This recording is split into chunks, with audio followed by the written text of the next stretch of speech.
अभंग घेतला गोकुळीच्या सुखा. किती सोपा आहे, पाठ आहे का नाही सगळ्याला. तिथं दोन म्हातारे चाल मान्य करता आली आणि त्यांनी स्वर काढला महाराज. हा अरे गोकुळीच्या सुखा. दादा काय म्हणत ते, अरे गोकुळीच्या सुखा. मी त्याच्या कानात म्हणलं दादा तिथं आर नाही, फक्त गोकुळीच्या सुखा म्हणा एवढंच आहे. ते म्हणे बरोबर असं का, फक्त गोकुळीच्या सुखा. अर म्हणलं याची लयच वायर ढिले झालेले दिसायलेत ना. अरे म्हणलं फक्त नाही नुसतं गोकुळीच्या सुखा म्हण. ते म्हणे असं का, नुसतं गोकुळीच्या सुखा. चलू म्हणलं माझ्या दहाव्यापर्यंत तुझंच. पण मी असा महाराज आहे कधीच कुणाची निंदा करत नाही. कीर्तन झालं, म्हातार माझ्या पाया पडलं आणि म्हातार म्हणते महाराज आपली चाल कस काय झाली. म्हणलं दादा तुम्ही होते म्हणून आपला काला रांगला. म्हातारा इतकं खुश झालं महाराज. ते म्हणे असं का महाराज, घ्या पुढल्या वर्षीचा विकाला तुम्हीच. कशामुळं म्हणलं, फक्त दुसऱ्याला चांगलं म्हणा, माणूस आपोआप मोठा होत चलत असतो. हनुमंत द्रोणागिरी तो आणला, लक्ष्मण वाचविला. ऐसा मारुती उपकारी, तुका लोळे चरणावरी. पांडुरंगा करू प्रथम नमन, दुसरे चरणा संतांची या. त्यांच्या कृपादाने कथेचा विस्तारू, बाबाजी सद्गुरु दास तुका. 16व्या शतकात एक तारा चमकला, माझी जाऊचे पोटी शुभ जन्मला. घडविला महाराष्ट्राचे सुखावली प्रजा, परस्त्री माते समान.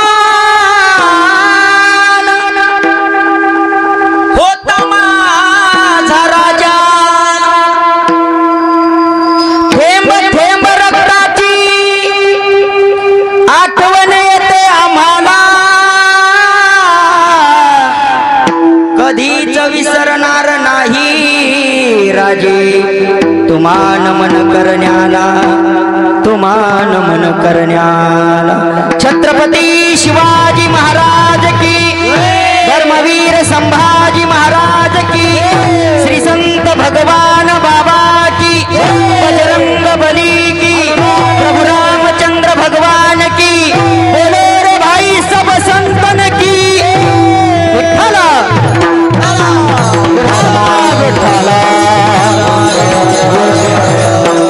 करणे ते हेची करा, नरका अघोरा का जाता. जयामध्ये नारायण, शुद्ध पुण्य ते एक प्रस्तुत. प्राप्त कीर्तन रूपी सेवेकरता निवडलेला अभंग विश्वमान्य विश्वभूषण अधिकार संपन्न जगद्गुरु तुकोबाराय यांचा उत्कृष्ट असा मानव जन्म प्राप्त झाल्याच्या नंतर तुकोबाराय सर्वांना उपदेश करतात. राजा, मनुष्याचा जन्म माणसाला एकदाच मिळाला. या मनुष्याच्या जन्माकरता आपल्याला किती वेळा फिरावं लागलं एकदा तरी याचा विचार करा. एका एका योनी कोटी कोटी फेरा. राजा, या मनुष्याच्या जन्माकरता प्रत्येकाला कोटी वेळा फिरावं लागलं, तेव्हा सुंदर मनुष्याचा जन्म मिळाला ना. मग मनुष्य जन्मामध्ये करता येतंय म्हणून काही पण करू नका, खाता येतंय म्हणून काही पण खाऊ नका, बघता येतंय म्हणून काही पण बघू नका. तुकोबाराय म्हणतात कर्म करत असताना असं करा, जेणे नव्हे जन्म यमाची यातना. कर्म चांगलं करत असताना चांगल्या प्रकारे कर्म करा, ते सगळ्यात मोठं पुण्य तुकोबाराय उपदेश करतात.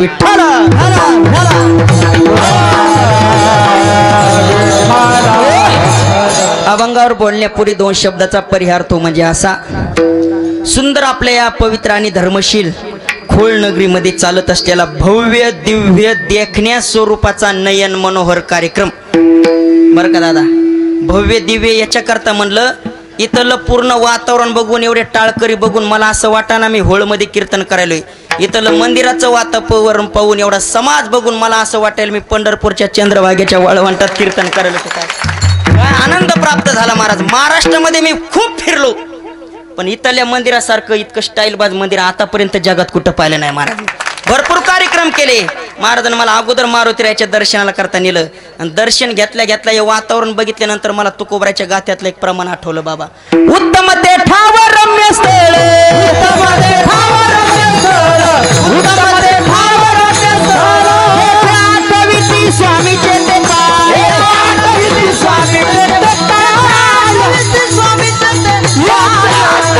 स्वामी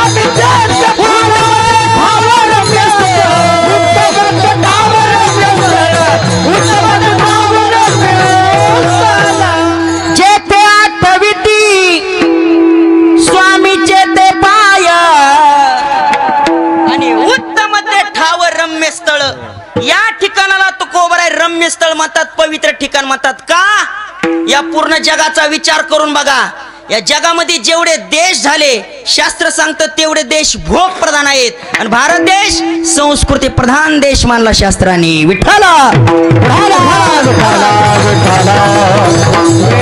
अत्रापि भारतम श्रेष्ठम तत्रापि जम्बदुपे महामुने हे येतोय कर्म पुरेशा ततन्य भोग भूमया. जपान जगाचं शस्त्रगार आहे, फ्रान्स जगाचा फॅशन शो आहे, अमेरिका जगाची तिजोरी आहे आणि भारत जगातलं देवघर आहे.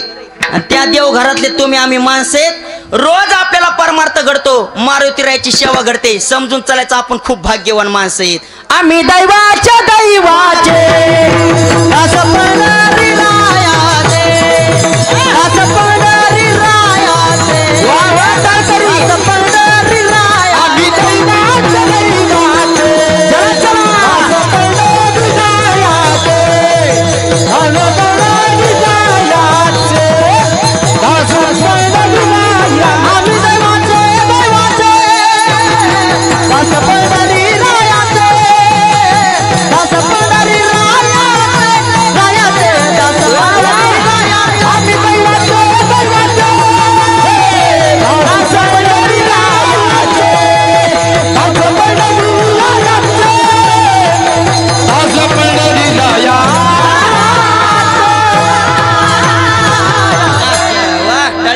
जोरात जमला आता श्रीकांत महाराज. असे दोन वाजवणारे ना असे गायक म्हणलं मी आता 12 वस्त्र सोडित नाही तुम्हाला. वय दादा तुमचं काय नाव आहे? भारतराव शिंदे. तुम्हाला असं अधून मधून बोलावर राग नाही येणार? हो ना, माझा स्वभाव एक तर कोणाला धरीत नाही, धरलं तर कीर्तन होस तर अंगा असं. आता हे धरले फक्त सगळ्या करताय पण त्याला हाताखाली धरतो. विठ्ठला आम्ही दैवाचे दैवाचे आणि दास पंढरी रायाचे. आपण खूप भाग्यवान माणसं आहेत का? या पूर्ण जगाचा विचार करून बघा. जगामध्ये जेवढे देश झाले शास्त्र सांगतो भोग प्रधान आणि या महाराष्ट्राची एक ख्याती आहे. जगामध्ये जेवढे संत झाले तेवढे संत हरीचे द्या,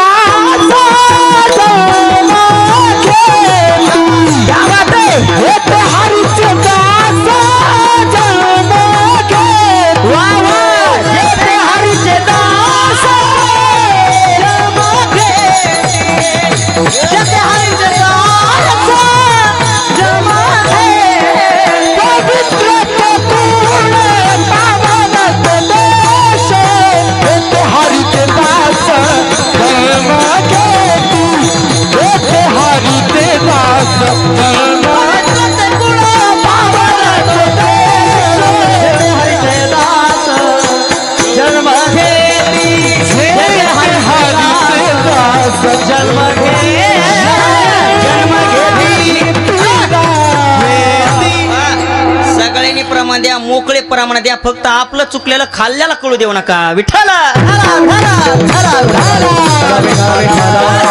कारण दादा सध्याच्या काळातला मी असा कीर्तनकार आहे, कधीच कुणाची निंदा सुद्धा करत नाही. आता कीर्तनाला काही म्हातारे माणसं बसलीत वयस्कर आहेत, कुणाला गुडघ्याचा जरी त्रास असला डायरेक्ट पाय लांबून द्या, तुम्हाला काही बोलणार नाही. महाराज घरचाच आहेत. माय मावल्या हो, काम करून कीर्तनाला आला, झोपा लागले तर खुशाल झोपा, कीर्तन झाल्या उठितो, ताणच घेऊ नका. विठ्ठला मोकळं कीर्तन करायचं, सगळ्याला समजून असं मोकळं कीर्तन करतो, सगळ्यांना मोकळे प्रमाण द्या, ताण घ्यायचा नाही. कारण कला नावाची गोष्ट जगाच्या मालकानं सगळ्याला सारखी दिली नाही. भारत महाराज सगळ्याला सारखी दिली का? नाही दिली. जसं मला कीर्तन करता येतं तसं या दोन मृदुंगाचार्याला येणार नाही. बरोबर? त्यांना जितका मृदुंग वाजवता येतो तितका मला येणार नाही. बरोबर? जितकं या मंडळीला गायन करता येतं तितकं मला गायन येणार नाही. आणि बसलेल्या लोकांना काहीच येत नाही, पण तुम्ही आम्हाला नाव ठेवल्याशिवाय मग असं म्हणजे ही ती तुमची कलाच आहे. कोठे काही कोठे काही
वाजवायची असली तर जोऱ्यानं टाळी वाजवा जरा हो दे एकदा हा असं कोठे काही एक आहे एक नाही जगाच्या मालकांनी सगळ्याला सारखी कला दिली नाही मग कीर्तनाची कला ही जगाच्या मालकानं प्रसाद दिलाय आपल्याला मृदुंग वाजवण्याची कला जगाच्या मालकानं प्रसाद दिलाय आपल्याला गायन करण्याची कला जगाच्या मालकानं प्रसाद दिलाय आपल्याला श्रीमंतीची कला जगाच्या मालकानं प्रसाद दिलाय मग या कलेचा या श्रीमंतीचा माणसाने अहंकार कधी करायचा नाही माझ्यासारखा विद्वान कीर्तनकार जगात कुणी नाही अहंकार कधी करायचा नाही होळ गावामध्ये माझ्यासारखा श्रीमंत माणूस कुणी नाही अहंकार करायचा नाही तुकोबराय म्हणतात मनुष्य जन्माला आल्याच्या नंतर जर तुम्हाला अहंकार होत असेल अहंकार झाला तुका म्हणे वाया गेला तुका म्हणे नरकी खाली अभिमान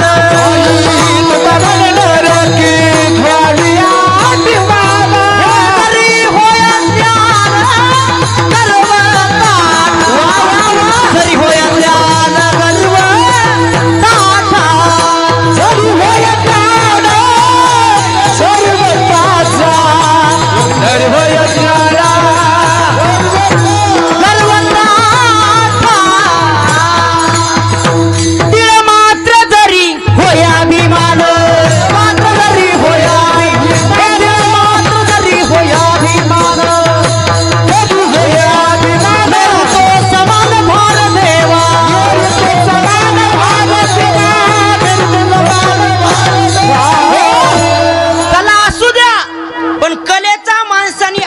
धरायचा नाही जगाच्या मालकानं प्रसाद दिलाय श्रीमंतीचा अहंकार अजिबात धरायचा नाही सगळ्याला जगाच्या मालकानं श्रीमंती दिली नाही ज्याला दिली का हे जगाच्या मालकानं दिलेला प्रसाद आहे फक्त तिचा अहंकार धरायचा नाही मग बसल्या बसल्या लोक म्हणते महाराज आम्ही पैसा कमवायचा नाही का होय भारत महाराज लोक काय म्हणते तुम्हाला सोडित नाही आता कीर्तन उस्तर फक्त मला बोलत चला लोक म्हणते महाराज आम्ही पैसा कमवायचा नाही का लक्ष देऊन ऐकलं तर तुम्हाला कळन हे कलियुग आहे भारत महाराज आणि या कलियुगामध्ये माणसापेक्षा जास्त किंमत आली कशाला भाई रे सब पैसों के भाई भाई रे सब पैसों के भाई भाई रे सब पैसों के भाई भाई रे सब पैसे के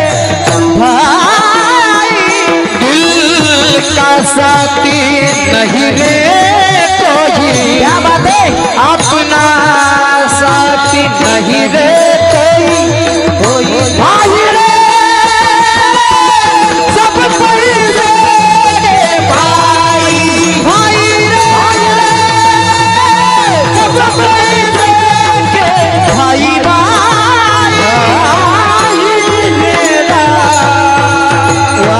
हो टाळी वाजा एकदा जोरात जय हो एक कलियुग आहे महाराज म्हणतात या कलियुगामध्ये माणसापेक्षा जास्त किंमत आली सजनो कशाला फलवता लागी हे सर्व मान्यता हो जगी फलवता लागी हे सर्व मान्यता है जगी हे फलवता लागी हे सर्व मान्यता हो जगी फलवता लागी सर्व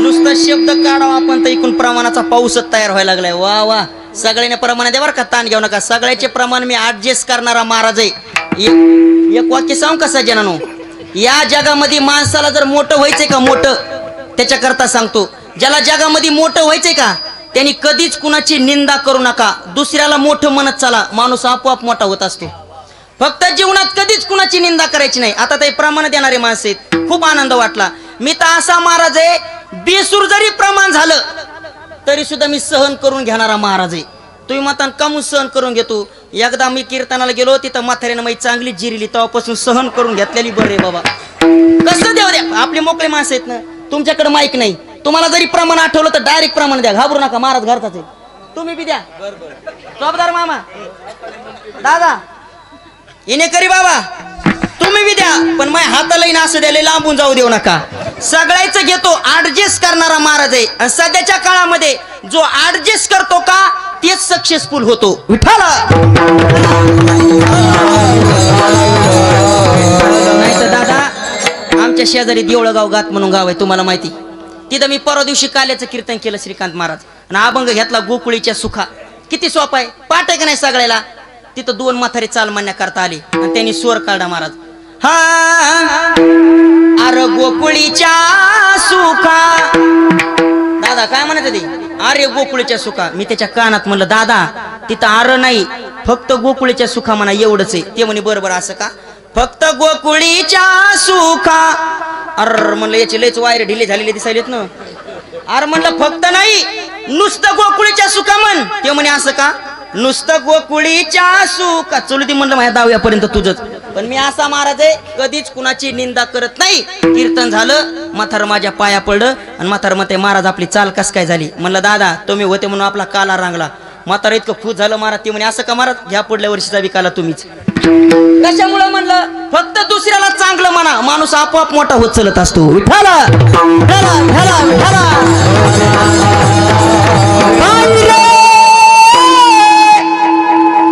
सब पैसे के भाई, अजून लक्ष देऊन ऐका. पैसा तेरो 3 नाम, परशा परसू परसराम. सज्जनानो, तुमच्याकडे जर पैसा नसला, डायरेक्ट गावातले लोक तुम्हाला परशा म्हणणार. आणि थोडा जर पैसा आला, लोक परशुराम म्हणणार. आणि गडगंज श्रीमंत झालात, लोक परशुराम सेठ म्हणतात. किंमत कशाला आली, धनवंता लागी सर्व मान्यता आहे जगी. जब तक अपने पल्लों में पैसा है, तब लोग सलाम करे. अपना पैसा निकल गया तो कोई मीठा न बोले. सब पैसे के भाई. खरं सांगा, सध्याच्या काळामध्ये लोक राम राम गरीबाला घालतात का श्रीमंताला घालतात? श्रीमंताला. बरं, श्रीमंत माणसाला घालतात का त्याचा पैसा पाहून? पैसा पाहून. हे कलियुग आहे. कलियुगामध्ये सगळ्यात जास्त किंमत आली पैशाला. भारतराव महाराज, तुम्हाला तुमच्या पाहुण्या रावण्याची फोन येतात ना. मग कधी येते? चांगलं चालू असलं येतात का तुमचं हिचकाल्यावर येतात? हा, चांगलं चालू असलं सगळ्या करताच आहे. चांगलं चालू असलं, मग नातं जरी नसलं तरी सुद्धा लोकांचे आपल्याला आपोआप फोन येणार. आपलं फक्त बरं चालू, आपल्या खिशात पैसा यावा. मग महिन्याला पाहुण्या रावण्याचे फोन येतात का नाही? सावध राहा. आणि एकदा काय तुमचं हिचकलं भारतराव महाराज, मग कोण्या पाहुण्याचा फोन येत नाही, मग कोण्या मेवण्याचा फोन येत नाही. दिवसभरातून आला तर त्या कंपनीच्या बाईचा फोन येतो. देवी बाई म्हणते, हॅलो आपका बॅलेन्स. फोन कुणाचा नाही, पैसा आला तर ओळख देतात. नाही रे, नाही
प्रसंग कधी पाठीमाग ते रोग आला होता कोणता कोरोना रोगात कळालं कोण कुणावर किती प्रेम करत अरे पाहुण्या रावण्याचा विचार सोडून द्या कोरोनाच्या काळामध्ये जर बाप पॉझिटिव्ह आला होता ना तर पोटच्या लेकरांना बापाला फेकून भाकर वळली होती फेकून घडला का ना प्रसंग प्रत्येकाच्या जीवनामध्ये काय वाटलं असं त्या म्हाताऱ्याला डोळ्यात पाणी आलं त्याच्या आराम के सब संग साथी अरे जब वक्त बड़ा तब कोई नहीं मतलब के है दुनिया में सब लोग कोई किसी का नहीं जब टिकट मिला है जाने का तेरा स्मशानों की ओर से जलाने वाले लाखों थे जलने वाला कोई नहीं महाराज म्हणतात राजा कलियुग आहे कलियुग या कलियुगामध्ये जितका माणूस खऱ्यानं वागन तितका त्याला त्रास झाल्याशिवाय राहणार नाही जितका माणूस खोट्यानं वागन तितका त्याचा जय जयकार झाल्याशिवाय राहणार नाही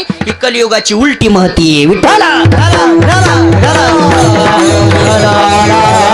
कलियुगामध्ये माणसापेक्षा जास्त म्हणून माणसानं जीवनामध्ये मरेपर्यंत पैसा कमवलाच पाहिजे मी पैसा कमवू नका या मताचा महाराज नाही मरेपर्यंत पैसा कमवा का मरेपर्यंत पैसा लागतोच म्हणून कमवलाच पाहिजे पण पैसा कमवत असताना नीतीने पैसा कमवा नीतीने म्हणजे 5 गोष्टीचा त्याग करा आणि जीवनात पैसा कमवा लिहून ठेवा 5 गोष्टी नंबर 1 पैसा कमवत असताना दारूचं दुकान टाकून पैसा कमवू नका नंबर 2 मांसाहाराचं दुकान टाकून पैसा कमवू नका नंबर 3 विषाचं दुकान टाकून पैसा कमवू नका नंबर 4 शस्त्राचं दुकान टाकून पैसा कमवू नका आणि नंबर 5 खाली मान घालवला गेला असा धंदा करून पैसा कमवू नका लक्ष्मी लोटून दिली तरी तुमचं घर सोडणार नाही याला म्हणतात नीतीने पैसा कमवणं जोडून उत्तम व्यवहारे उत्तम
किंमत पाहिजे असेल तर पैसा कमवलाच पाहिजे पण नीतीने पैसा कमवा नीतीने म्हणजे दिवसभरामध्ये 1000 रुपये कमवा पण आपल्या कष्टाचे कमवा त्याच्या पाठीमाग कुणाचा तळतळा ठेवू नका आपण सुज्ञ माणसेत एक वाक्य बोलतो पटलं तर टाळी वाजवताना आपल्या खिशामध्ये लाखोचा खळखळाट असावा आपल्या खिशामध्ये लाखोचा खळखळाट असावा पण त्याच्या पाठीमाग गोरगरिबाचा तळतळाट नसावा कधी तळतळाटाचा पैसा आलेला बरा वाटतो पण घरामध्ये सुखानं खाऊ देत नाही नीतीने पैसा कमवा जोडोनिया धन उत्तम व्यवहारे आणि कमवलेल्या पैशाच्या पाठीमाग आपली धर्म संस्कृती टिकून ठेवा नाहीतर मग रावणाची लंका सोन्याची होती भारत महाराज लंका सोन्याची होती पण संस्कृती नव्हती म्हणून लंका जळाली द्वारका सोन्याची होती पण संस्कृती नव्हती म्हणून द्वारका बुडाली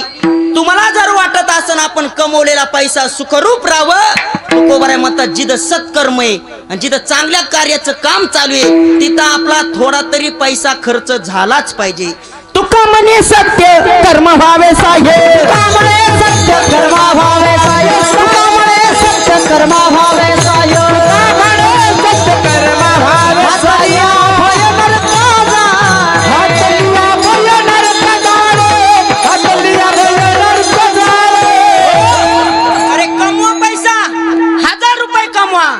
रुपयाच्या पाठीमाग 100 रुपये तरी जिथं सत्कर्म चालू आहे तिथं आपला पैसा खर्च झालाच पाहिजे, नाहीतर तुमच्या पैशाला काहीच किंमत राहत नाही.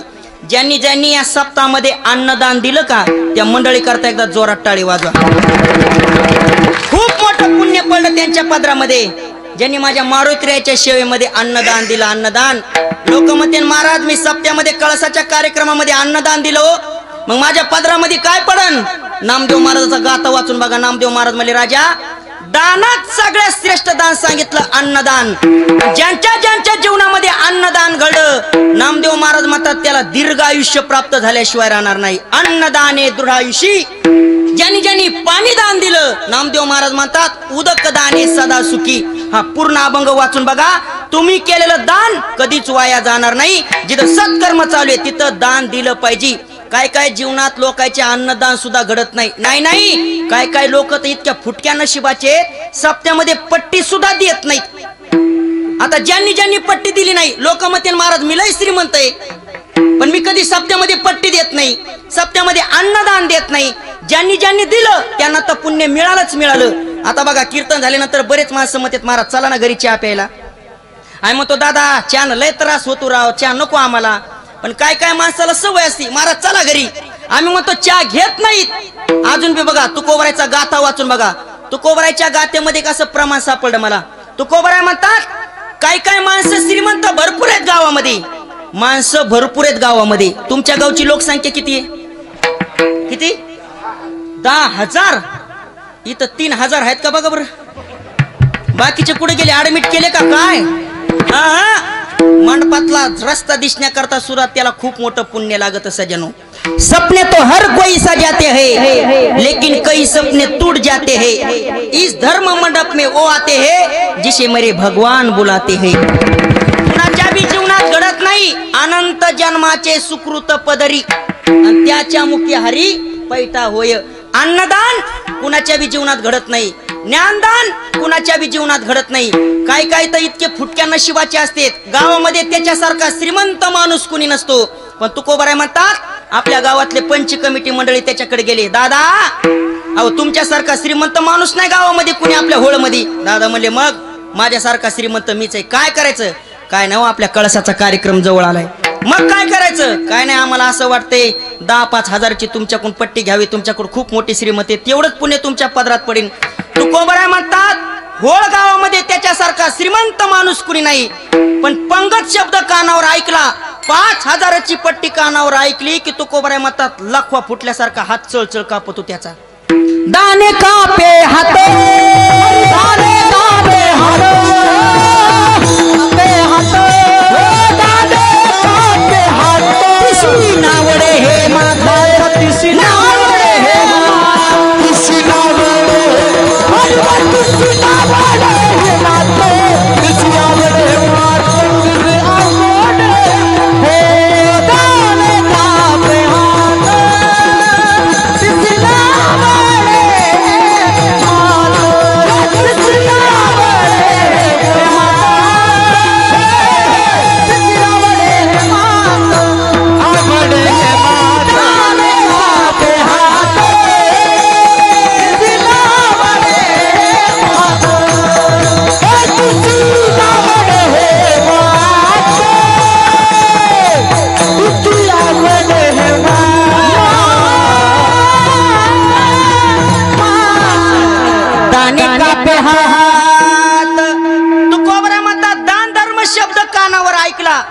लकवा फुटल्यासारखा हात चळचळ कापतो. नावडे तिशी हे मात.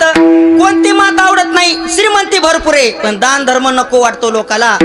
ज्यांच्या ज्यांच्या जीवनामध्ये या मारुतीरायाची सेवा घडली खूप भाग्यवान माणसं आहेत. कारण माणूस मेल्याच्या नंतर सज्जनांनो चित्रगुप्ताच्या पुढं पैशाचा हिशोब होत नाही.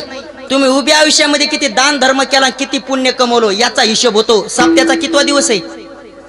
3रा. राहिले किती? 4 दिवस राहिले ना. कमीत कमी या 4 दिवसामध्ये 5 दिवसामध्ये तरी आपल्या नावावर अकाउंटवर पैसे जमा करण्यापेक्षा स्वतः करता थोडं तरी पुण्य जमा करा. या हरिनामाच्या बँकेमध्ये राम नाम धन करा जमा. हे हरिनामासे जमा, शेवटी येईल तुमच्या कामा, शेवटी येईल तुमच्या कामा, शेवटी येईल तुमच्या कामा. तुकोबरा म्हणतात करा हरिभक्ती परलोक येईल कामा आणि सोडविल यमापासून. या यमापासून जर तुम्हाला वरी सुटका पाहिजे असन, किती पैसा कमवला याचा हिशोब नाही, तिथं तुम्ही किती पाप केलं किती पुण्य केलं याचाच हिशोब आहे. एक जण म्हणे मी नाही शब्दाला पट्टी देणार, कळसाच्या कार्यक्रमाला रुपया सुद्धा देणार नाही. काय परिणाम होईल? नाथ महाराजांचा भारुड वाचून बघा. नाथ बाबा म्हणतात माणूस मेल्याच्या नंतर 14 गाव फिरून वरी जातं. महाराज कुठं जातं? 14 गाव फिरून वर जातं मंडपावर. तिथं चित्रगुप्त आपल्या नावची फाईल काढतात आणि बघतात यानं किती पाप केलं आणि किती पुण्य केलं. लोक म्हणते पापन पुण्यन चित्रण गुप्तन हिशोबन हे महाराजांना काय काढले असं नवीन. आणि चित्रगुप्त माणसाचं फाईल का लिहितात काय? हो सगळ्याची लिहितात सगळ्याची. आणि मी तर लय श्रीमंत आहे गावामध्ये, तुझी तर अगोदर लिहितात. बघतात चित्रगुप्त किती पाप केलं किती पुण्य केलं यानं फाईल मध्ये. लोक म्हणते चित्रगुप्त लिहितात, बरोबर आहे, मग आम्हाला दिसत का नाही? त्यांचं नावच चित्रगुप्त आहे. गुप्त रूपामध्ये असतात म्हणून कोणाला दिसत नसतात. कुठं असतात? दोन्ही भुजेवर दोन बसलेले चित्र आणि गुप्त गुप्त रूपात असतात. पण सीसीटीव्ही कॅमेरा सारखे आपल्याला बघत येत आपण किती पाप करायलो किती पुण्य करायलो. लोक म्हणले मामा आम्हाला दिसत का नाही? भारत महाराज माग एक गीत होतं बघा, सुंदर गीत, जुनं गीत होतं, पाठ बी असं सगळ्याला जुनं गीत. पिते दूध डोळे मिटुनी मणी चोरट्याच्या कारे सरावल्या हाता नाही का सुटावा उघडदार देवाता. पाटे वाटत सगळ्याला. आता असं करा, राहिलेलं कीर्तन तुम्ही करा, मी जातो घरी. जुनं काव्य बाबा सगळ्याला पाटे. उजेडात होते पुण्या, काय गोड काव्य होतं. ह्या कवितेतून शिकवलं आपल्याला. आता तर अशा कविता निघल्यात आणि आता असे गाणे निघलेत. आता मोठाले शहाणे माणस आहेत म्हणून मी गाणे म्हणत नाही. परवा दिवशी मंडपामध्ये जायच्या अगोदर माईक सिस्टीम वाल्याने गाणं लावलं होतं बाबा. कोणतं माहिती का? मंडपाला लावली लाइटिंग बुटाबुटीची फाइटिंग. कुठून गाणे तयार करतात काय माती मेळ लागना महाराज. पण जुनं काव्य वाचून बघा, जुनं काव्य डोळ्यातून पाणी येतो माणसाच्या. जुनं काव्य वाचल्यानंतर अर्थ बघायचा आपल्याला. जास्त कमी गाणे म्हणत नाही. तर पिते दूध डोळे मिटुनी काय अर्थ आहे? लक्ष देऊन ऐका. मांजरीला वाटतं मी डोळे झाकून दूध प्यायले मला कुणी घरात बघन, पण घरामध्ये सगळे माणसं मांजरीला बघत असतात. तसं तुम्हाला वाटत असेल मी पाप करायलो मी पुण्य करायलो मी सप्त्यामध्ये पट्टी दिली नाही मला कोण बघायला लागले? सावधान. रोज आपल्याला चित्रगुप्त बघतात किती पाप करायला आणि किती पुण्य करायला. हिशोब लिहितात हिशोब. आणि माणूस मेल्यानंतर 14 गाव फिरून वरी जातात. तिथं चित्रगुप्त आपल्या नावची फाईल काढतात आणि विचारतात आपल्याला कोण्या गावचे? ओळची. बर काय नाव आहे? भारतराव. असं हे सगळ्याचा हिशोब आहे, त्यांचाच नाही, सगळ्याचा आहे. सगळ्याचा फक्त त्याला हाताखाली घेतलंय. नाही तर यायचा राग मी गाडी धरताना बाबा जाऊ देतात मला घरी. बघते त्यांनी किती पाप केलं किती पुण्य केलं सगळ्याचा हिशोब. मग तिथं चित्रगुप्त विचारते गावामध्ये मारुतीरायाचं मोठं मंदिर होतं. हो खूप मोठं मंदिर. कळसाचा कार्यक्रम होता वाटतं गावामध्ये. चळचळच कापत होतो चळचळ. काऊन कापतो माहिती का? चित्रगुप्त ज्यावेळेस फाईल मध्ये बघतात का त्यावेळेस शेजारी यमराजा असतो हातामध्ये चाबूक घेऊन बसलेला. चित्रगुप्त बघतात. गावामध्ये होळमध्ये तुझ्यासारखा श्रीमंत माणूस कुणी नव्हता. हो मी श्रीमंत माणूस होतो. सप्त्यामध्ये पट्टी दिली होती का? अरे बाप ते हिशोब आहे काय? आता नव्हती दिली. काय अन्नदान वगैरे केलं होतं का कळसाच्या कार्यक्रमात? नव्हतं दिलं. बाबा डोळ्यातून पाणी येतं, त्याच्या डोळ्यातून पाणी.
वेळेस चित्रगुप्त विचारते काय उत्तर आहे आपल्याकडं, डोळ्यातून पाणी येतं, पश्चाताप निर्माण होतो त्या टायमाला माणसाच्या.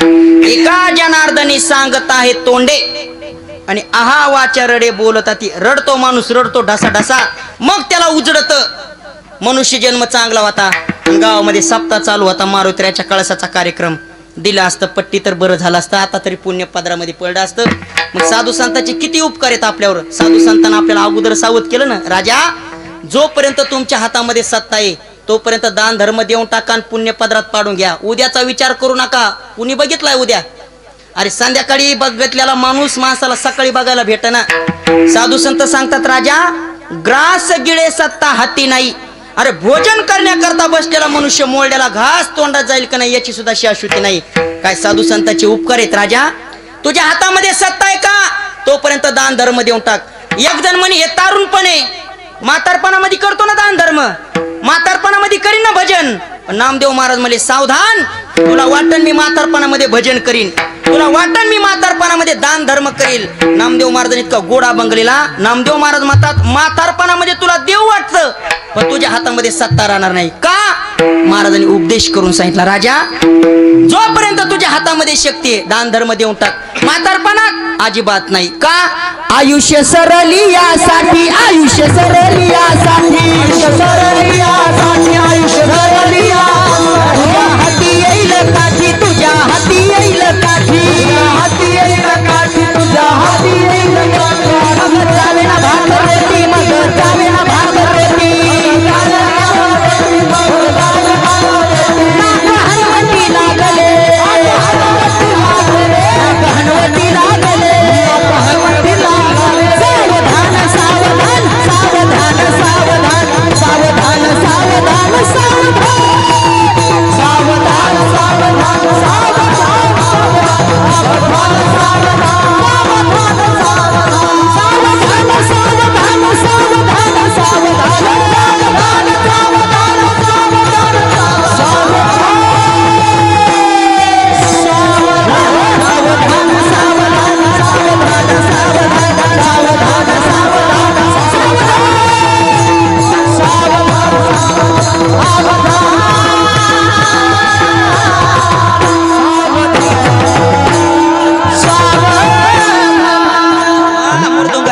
वाह टाळी वाजवा द्वारा. सावधान शब्द टाकला साधू संतांना, सावधान. आणि सावधान शब्द कधी असतो माहिती का? पुढे जर काही धोका असला तर सावधानतेचा इशारा अगोदरच दिला जातो. आपण प्रवास करणारे माणसं आहेत, प्रवास करत असताना जर पुढे रस्त्याचं काम चालू असलं अगोदरच बोर्ड असतो दिलेला सावधान, पुढे रस्त्याचं काम चालू आहे. तसं साधू संतांना अगोदर सावधानतेचा इशारा दिला. तारुणपणामध्ये 22व्या वर्षी ब्राह्मण देवताने आपल्याला सावध केलं. लक्ष देऊ नाही का? सावधान आता सावध. त्या टायमाला कोणी सावध होत नाही, त्या टायमाला वेगळीच मैफिल असते. सावधान शब्द टाकला ब्राह्मण देवताने, सावधान.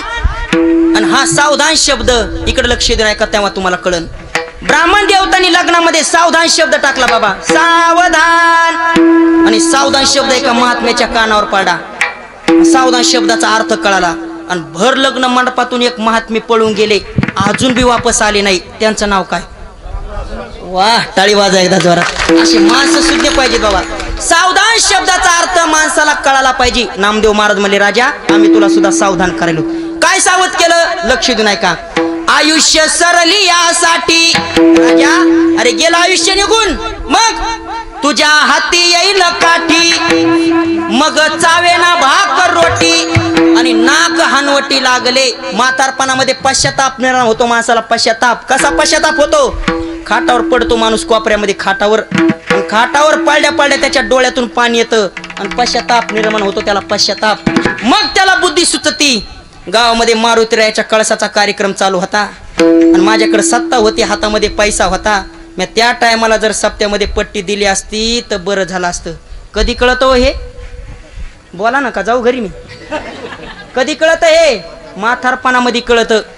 मग त्याला बुद्धी सुचती. माझ्या हातामध्ये सत्ता होती, पैसा होता, दान धर्म केला असता तर बरं झालं असतं. माझे डोळे चांगले होते, पंढरपूरच्या जगाच्या मालकाला बघितलं असतं तर बरं झालं असतं. कधी कळत हे भारतराव? डोळे गेल्यावर कळत.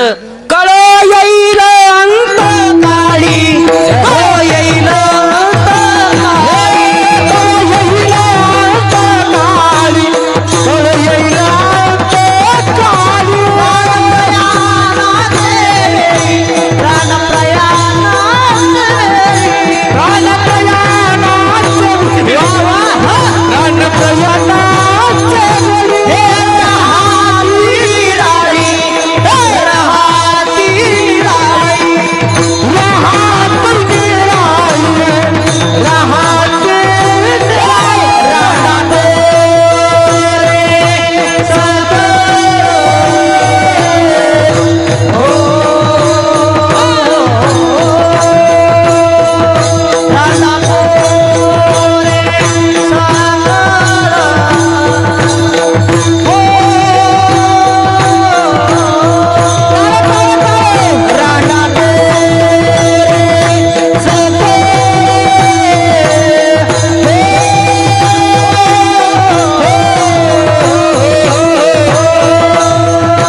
टाळी वाजवायचा मनसोक्त नाचलं पाहिजे. चोपदार कुठले तुम्ही? इथलेच आहेत का? मंडळी आल्यात काय कीर्तनाला?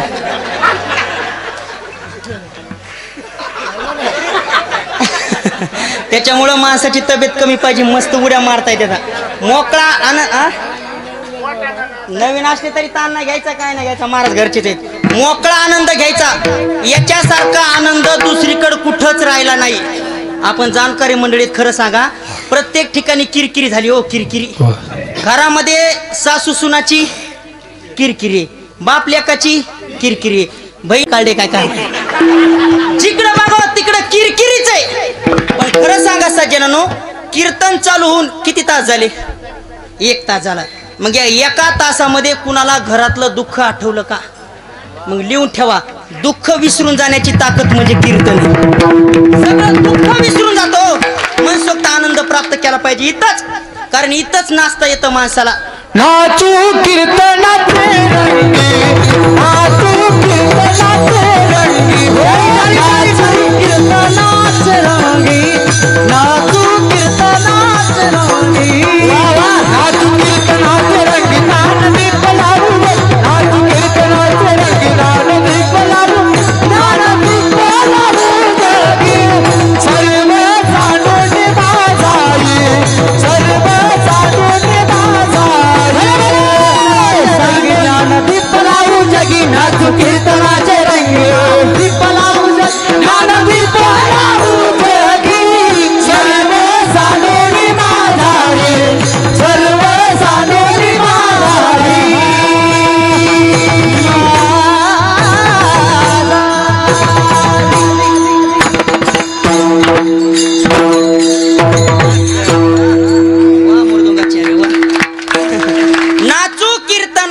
देवाणगी.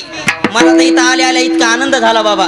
इतक्या माता माऊल्या पाहून मला इतका आनंद झाला. त्यांच्या करता एकदा जोरात टाळी वाजवा.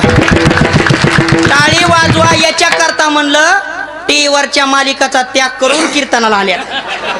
लय उपकार आहेत तुमचे. नाही तर सध्याच्या काळामध्ये बायाला येडं केलं त्या टीव्हीनं, माणसाला येडं केलं त्या मोबाईलनं. तितक्यातून तुम्ही आलात. हे तुमच्या पदरात पडलेलं पुण्य दुसरीकडे कुठं जाणार नाही. पदरातच आहे तुमच्या, अजिबात नाही. बघा, हरिपाठ असू द्या, कथा असू द्या, नाही तर कीर्तन असू द्या, मनसोक्त आनंद घ्या. लोकांनी आपल्याकडे बघावं म्हणून कधी नाचू नका. गाये नाचे उडे आपोलिया छेंदे. इथं तुम्ही नाचले का या धर्म मंडपामध्ये कुणीच नाव ठेवणार नाही का. ही नारदाची गादी आहे आणि इथं माझा जगाचा मालक नाचला. किती नाचला? पितांबर गळूस तर नाचला. देवाचा पितांबर गळाला. साधू संत म्हणले देवा माग बघ ना एकदा काय झालंय ते. देवानं माग पाहिलं तर पितांबर गळून पडा.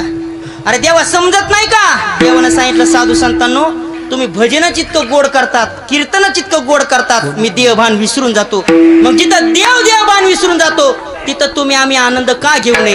इथं नाचले का तुम्हाला कुणीच नाव उठवणार नाही. अजून सोपं सांगू का. खरं सांगा भारत महाराज, शेवटचा प्रश्न विचारतो तुम्हाला, जास्त बेजार नाही करीत. आता निवडणूक जवळ आली बघा. निवडून आलेली पार्टी पडलेल्या पार्टीच्या दारात नाचते. प्रेमाने का तिरस्काराने? तिरस्काराने. लग्नामध्ये नवरदेवाकडून पैसे घेऊन त्याचे मित्र डीजे पुढे दारू पिऊन नाचतेत. लय नवरदेवावर प्रेम दाटलं म्हणून नाचतेत का टाकलेली जिरत नाही म्हणून? मोकळं बोला. टाकलेली.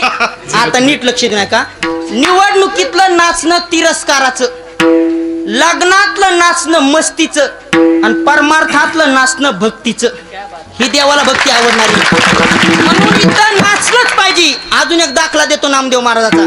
नामदेव महाराज म्हणतात जो कथेमध्ये नाचतो, जो कीर्तनामध्ये नाचतो त्याच्यासारखा भाग्यवान जगात कोणी नाही.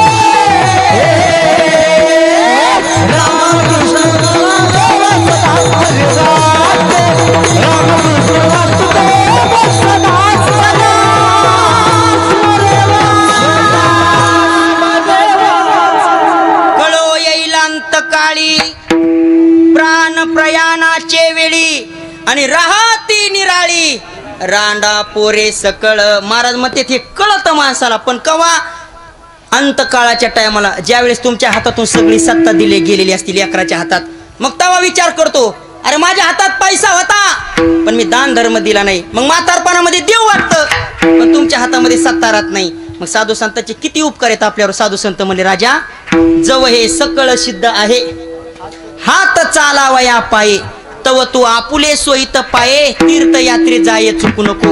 मनुष्याचा जन्म माणसाला एकदाच आहे बघा, याच्यानंतर भेटतो. पण तुकोबऱ्या म्हणतात एका एका योनी आणि कोटी कोटी फेरा. किती वेळा फिरावं लागलं तेव्हा आपल्याला मनुष्याचा जन्म मिळाला. साधू संताला तळमळ वाटते. ओ तळमळ कशी तळमळ वाटते माहिती का. जशी एखादी आई आपल्या एकुलत्या एक लेकराला जीव लावती. म्हणजे तुकोबऱ्या म्हणतात तुका मने बाळ माते पुढे नाचे, बोल आणि काचे नावडती. तुकोबऱ्या म्हणतात एखाद्या आईचं लेकरू मुक्क असू द्या आणि ते जर बोबड बोलत असलं तर आईला आनंद वाटतो. एखाद्या आईचं लेकरू लंगड असू द्या ते जर वेडं वाकडं नाचत असलं तर आईला आनंद वाटतो. हे लेकर आपल्याच गावातले आहेत का. एकदा यांच्याकरता टाळी वाजवा. हे आपल्या गावातले का लेकरू. बघा बरं आता इथं जर ह्या लेकराची आई आली असेल किती आनंद वाटत असेल आईला. माय माय मोह सोन्या टाळ वाजते किती आनंद वाटत असेल ना. अरे वारे जवळच निघलं हे आता काय हा. ये मी यांना धन्यता देत नाही लेकराला. धन्य माता पिता तयाची,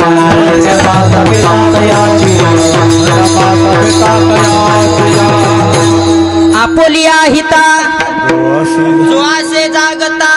धन्य माता पिता तयाची. घरामध्ये एकच लेकरू जन्माला यावं. एक तर ते हरिभक्त व्हावं नाहीतर मग देशभक्त व्हावं. नाहीतर मग नसल्यालं बरं. वाजवायची असली तर डोळ्याने वाजिदा जरा. किती बी लेकरं जन्माला येऊन फायदा नाही. आपण सुज्ञ माणसं आहेत. खरं सांगा, कौरव किती होते? 100 कौरव होते. पण तुकोबराय म्हणतात गांधारीच्या पोटी शतमूर्ख. 100 होते पण तुकोबराय मूर्ख होते म्हणले. आणि पांडव किती होते? 5च होते पण अधिकार संपन्न होते. काय अधिकार संपन्न होते? ज्ञानोबराय म्हणतात जगाच्या मालकाला घरी नांदवलं. भारताचा राणा पांडवा घरी, भारताचा राणा पांडवा घरी, भारताचा राणा पांडवा घरी. जगाची एकूण द्वारकेचा राणा पांडवा घरी, द्वारकेचा राणा पांडवा घरी. ज्ञानदेव द्वारकेचा राणा पांडवा घरी, द्वारकेचा राणा पांडवा. ज्ञानदेव म्हणे व्यासांची आखुना द्वारकेचा राणा कौरवा घरी. मग पांडवा घरी का? महाभारतामध्ये जगाचे मालक नांदले पांडवांच्या घरी. नांदणं वेगळं आणि राहणं वेगळं. महिला मंडळ, मुलीचं लग्न झाल्याच्या नंतर मुलीनं सासर घरी नांदावं का राहावं? झोपल्या का काय? लग्न झाल्यानंतर मुलीनं सासर घरी नांदावं का राहावं? नांदावं. नांदणं वेगळं, राहणं वेगळं. तसा माझा जगाचा मालक पांडवांच्या घरी नांदला. आणि संतांमध्ये शांती ब्रह्म एकनाथ बाबांच्या घरी पैठणला नांदला. 32-36 वर्ष नाता घरी नाचे माझा. किती वर्ष? 32-36 वर्ष. द्वारकेची मूर्त एकनाथा घरी अन पाणी वाये हरी कावडीने. श्रीखंड्या चंदन उगाळोनी करी वस्त्रे गंगा तिरी धुत असे. असा काहीतरी अधिकार गाजवला पाहिजे आपण की जगाचा मालक आपल्या घरी नांदला पाहिजे. विठ्ठल आपल्यापासून होणारी संतती ही मात्र लायक भेटली पाहिजे. लायक. 100 पोरं होते पण काही कामाचे नव्हते. 5च पांडव होते, अधिकार संपन्न होते. आईच्या पोटी एकच लेकरू जन्माला यावं. पुत्र बाबाईचा मुलगा त्याचा दिलो की झेंडा, त्याचा दिलो की झेंडा, त्याचा दिलो की झेंडा. बाबाईचा मुलगा त्याचा दिलो की झेंडा, त्याचा दिलो की झेंडा, त्याचा दिलो की झेंडा. पुत्र बाबाईचा मुलगा, पुत्र बाबाईचा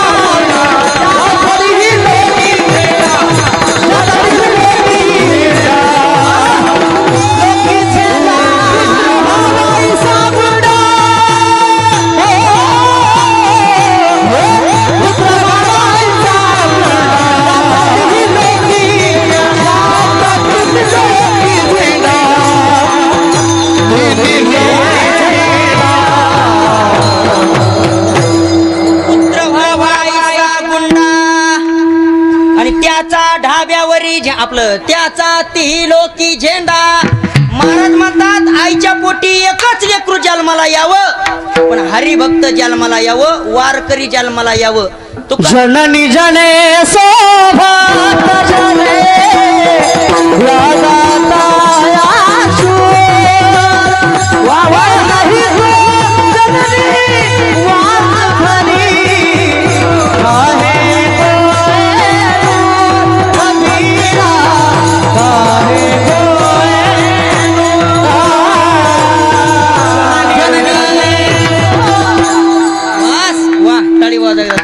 गोड प्रमाण दिलं. असं वाटले आपल्या खिशातले 1000 काढावा आणि महाराज द्यावा, पण ते महाराज लोकांचं घेत नाहीत म्हणून मी देत नाही. अरे पुत्र व्हावा आईसा गुंडा, जननी जने तो भक्त जने या दाता शूर नाही तो जननी वांज बली. मला काय म्हणायचंय खरं सांगा, एखाद्या बाईला लेकरू झालंच नाही किती दिवस रडन? 5 वर्ष रडन. एखाद्या जर बाईला लेकरू झालं ते लगेच मेलं 10 वर्ष रडन. पण एखाद्या आईला जर लेकरू झालं ते जर नालायक निघालं तर आयुष्यभर जन्मभर रडावं लागल. मग एकच लेकरू घरामध्ये जन्माला यावं पण वंशाचा दिवा लावणारं जन्माला यावं, वारकरी जन्माला यावं. लोक म्हणते लेकरू वारकरी जन्माला आल्यानंतर काय फायदा होतो? महाराज म्हणतात घरामध्ये एकच लेकरू वारकरी असू द्या. आतापर्यंत तुमच्या कुळामध्ये कुणीच कधी भजन केलं नाही, आतापर्यंत कुणीच गळ्यामध्ये पवित्र तुळशीची माळ घातली नाही, मांसाहार जरी तुमच्या घरामध्ये आतापर्यंत भक्षण केलं, पण इथून पुढची पिढी जर तुमच्या घरामध्ये वारकरी जन्माला आली ना, तर एक वारकरी लेकरू तुकोबाराय म्हणतात 42 पिढ्याचं कल्याण करण्याची ताकद एका लेकरामध्ये. त्याने 42 उधरती, 42 उधरती, 42 उधरती. अरे 42 पिढ्याचं कल्याण करण्याची ताकद आपल्या लेकरामध्ये. वारकरी झालं पाहिजे. गाथा वाचून बघा. तुकोबाराय म्हणले नाही होय होय सरपंच, तुकाराम महाराज म्हणले नाही होय होय आमदार, तुकाराम महाराज म्हणले नाही होय होय पंतप्रधान. मग वारकरी व्हा अशी सगळे अभंग येत. होय होय वारकरी,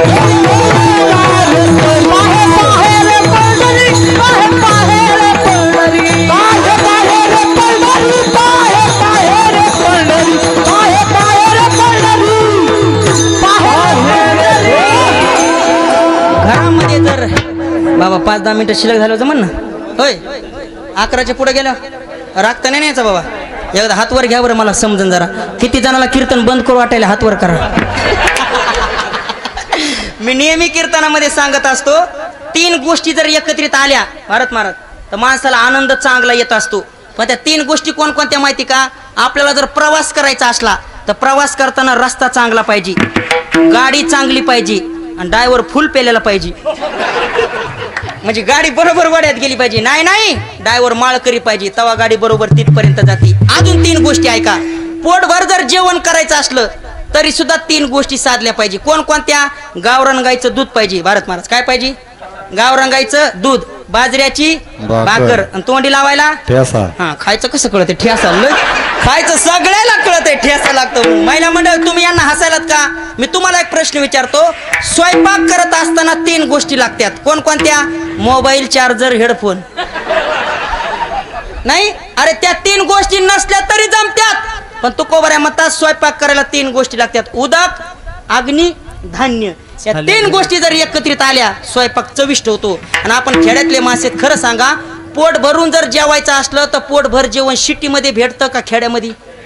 खेड्यामध्ये. सिटीमध्ये सगळ्या सुविधा आहेत, पण पाहुणे जर सिटीमध्ये जर गेले तर सिटीतल्या बाया बोलू बोलूच घायाळ करतात पाहुण्याला. पण काय जास्त पोटभर वाढीत नाहीत. एवढा मोठा कप असतो, एवढा मोठा कप, पण इतकू उसाचे असतो त्याच्यात. सिटीतली अवस्था आहे. जिथं नाही तिथं शुद्ध भाषा वापरतात, जिथं नाही तिथं टिंब देतात. टिंबम देतम संस्कृतम होतम. कुठल्या बाया? सिटीतल्या बाया. घरी जर पाहुणे आले का, आपण पाहुणे आल्या सतरंजी टाकतो. सिटीतल्या बाया त्याला सतरंजी म्हणत नाहीत, संतरंजी म्हणतात. संतरंजी टिंब देतात. त्याला वाटतं संस्कृतात होतं का नु. हे लावायचा बुका असतो ना, बुका, त्याला बुका म्हणत नाहीत, बुंका म्हणतात. बुंका. ते भातावर तूप टाकतात ना खेड्यात, बाबा त्याला तूप म्हणत नाहीत, तुंप म्हणतात. तुंप. बरं हरिपाठ बी सोयीनं म्हणत नाहीत, सर्वा घटी म्हणत नाहीत, सर्वा घंटी राम. आहे का आता?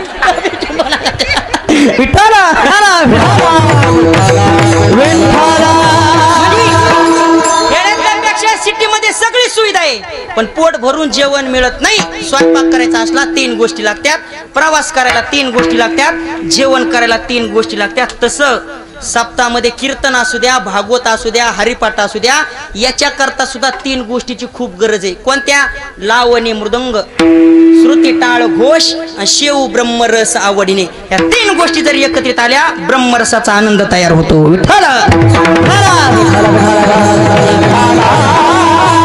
महाराजांनी उपदेश केला. राजा, मनुष्याचा जन्म माणसाला एकदाच आहे, ही सुवर्ण संधी आहे. तुम्हा आम्हाला मिळाला, आपण खूप भाग्यवान आहेत. कारण जन्म भरपूर आहेत. कुत्र्याचा जन्म आहे, मांजराचा जन्म आहे, डुकराचा जन्म आहे, बैलाचा जन्म आहे, मांजराचा जन्म आहे. जन्म भरपूर आहेत. त्यांना सुद्धा वाटतं गावामध्ये मारुतीरायाच्या कळसाचा कार्यक्रम आहे, आपण सुद्धा कीर्तनाला जावं. पण त्यांना येता येत नाही. का येता येत नाही? इथलं ज्ञान त्यांना नाही. आणि हे ज्ञान नाही कुठे. फक्त मनुष्य जन्मातच माणसाला भजन करता येतं. याच देई घडे देवाची. मी तुम्हाला एक प्रश्न विचारतो. हॉटेलमध्ये गेल्यावर माणसानं काय खावं? ते म्हणतील उगच पुढं बसलो गड्याच्या मी, उद्या मी घरी झोपन पण कीर्तनाला येणार नाही म्हणते ते. मोकळं बोला. हा दादा, तुमचं काय नाव आहे? सुभाष महाराज. दादाच मध्ये ते ना तुम्हाला माणसं ओळखू देतो. खरं सांगा दादा, हॉटेलमध्ये गेल्यावर माणसानं काय खावं? टाइम झाला, आपला शेवटचा प्रश्न आहे. तुम्ही म्हणता मी हॉटेल पुरी आणि भाजी खावं. आमच्या भारत महाराजांनी सांगितलं महाराज हॉटेलमध्ये गेल्यावर पुरी आणि भाजी खावं. पण मी तुम्हाला प्रश्न विचारतो, पुरी आणि भाजी घरी बायकोला करता येत नाही का? येते. मग अजून तुम्हाला विचारतो, हॉटेलमध्ये गेल्यावर काय खावं? मीच सांगतो, हॉटेलमध्ये गेल्यानंतर माणसानं ते खावं जे घरी बायकोला करता येत नाही ते खावं. तसं या नरद्यामध्ये माणसानं ते करावं जे इतर नरद्यात करता येत नाही ते. इतर नरद्यामध्ये सगळ्या प्रकारचे भोग घेता येतात, पण भजन नावाची गोष्ट फक्त याच देहात करता येते. म्हणून साधू संत आपल्या पाया पडले. कधी कधी माय बापाची उपमा दिली साधू संतांना, लागोन या पाया विनवितो तुम्हाला करे टाळी. नाही नाही, माझे शांती ब्रह्म एकनाथ महाराज पैठणचे तर आपल्याला माय बापाची उपमा दिली. करा रे बापांनो साधन हरीचे, धनीकरणीचे करू नका. तुकोबारे आपल्या पाया पडले. तुकोबारांनी सांगितलं, राजा मनुष्याचा जन्म माणसाला एकदाच आहे. मग या जन्मामध्ये करता येत आहे म्हणून माणसानं काही पण करू नये, खाता येत आहे म्हणून माणसानं काही पण खाऊ नये, आणि बघता येत आहे म्हणून काही पण बघू नये. तुकोबारे म्हणतात, असं काहीतरी कर्म करा. करणे ते हेची करा, करणे ते हेची करा, करणे ते हेची करा, करणे ते हेची करा, करणे ते हेची करा, करणे ते हेची करा, करणे ते हेची करा.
बसलेले सर्व पुरुष मंडळी, मंडप मधले बाहेरचे सर्वांनी आपले दोन हात वरती घ्या.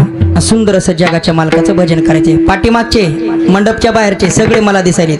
दोन हात, एक इथं पंजा नाही, दोन असं या सर्वांनी दोन हात. राहू दे अशीच येतो, एकदा चहा पिऊन चांगला. सर्वांनी जगाच्या मालकाचं एकदा भजन करायचे. विठोबा रखुमाई, टाळी टाळी माय बाप, टाळी टाळी. हा